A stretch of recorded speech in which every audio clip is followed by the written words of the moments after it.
écoutez, au début j'avais un peu des difficultés. Ça fait quoi? Ça fait 2 ans que j'ai intégré ce corps. Donc il a eu un peu de mal au début. Parce que chez nous, là, de là d'où je viens, on n'a pas des attributs sexuels, vous comprenez? Et donc, eh ben, il faut que ce soit assez long quand même, hein. Alors j'aime beaucoup aller dans la nature, mais là il y a beaucoup de monde. Avec plaisir, je vous invite dans mon vaisseau, ok? On continue l'interview là-bas. Franchement, vous avez beaucoup de chance, vous êtes les premiers humains que j'invite. Ouais, c'est vraiment super. Ben, en étant dans la nature, avec les arbres, avec les fougères, eh ben, j'ai développé des capacités. L'énergie qui circule dans mes bras, ça se réchauffe, j'ai beaucoup de chaleur dans mes mains. Et vu que l'énergie de la nature est plus élevée, ben, j'arrive à créer un contact avec elle, invisible. Dire bonjour aux arbres, par exemple, Kalinou, Kalinou. Et ils me disent que ils sont tristes tous les jours. Il y a plein d'humains qui passent et personne leur dit bonjour. Ils se rendent pas compte en fait qu'ils sont vivants. La neige est très différente que par chez moi.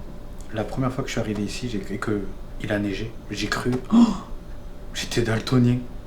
J'ai jamais vu de la neige blanche. Genre, c'est très bizarre. Sur ma planète, elle est plus d'une couleur orange. Et c'est plutôt le ciel qui est blanc. Donc quand je marche sur la neige, j'ai l'impression de marcher sur le ciel.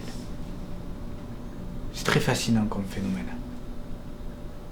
Ah oui, et il y a aussi le cinéma, la magie du cinéma.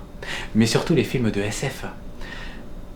Ces films qui ne ressemblent pas à la Terre, parce que c'est ce qui se rapproche le mieux à ma planète. Surtout, la plus ressemblante, pardonnez-moi pour mon langage, Pandora.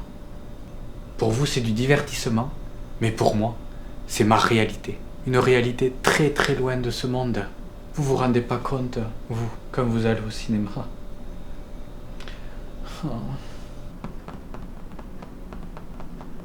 Parce que nous, de là-haut, toutes les espèces extraterrestres, intraterrestres, extradimensionnelles, multidimensionnelles, eh bien on a une révélation à faire à cette planète. Mais il est encore trop tôt. Donc du coup, on patiente. Mais comment on fait pour patienter? On surveille. Mais comment on surveille? Pour pas qu'on vous choque, que vous voyez des vaisseaux énormes dans le ciel, eh bien, l'énergie, on s'implante dans des corps humains. Et voilà.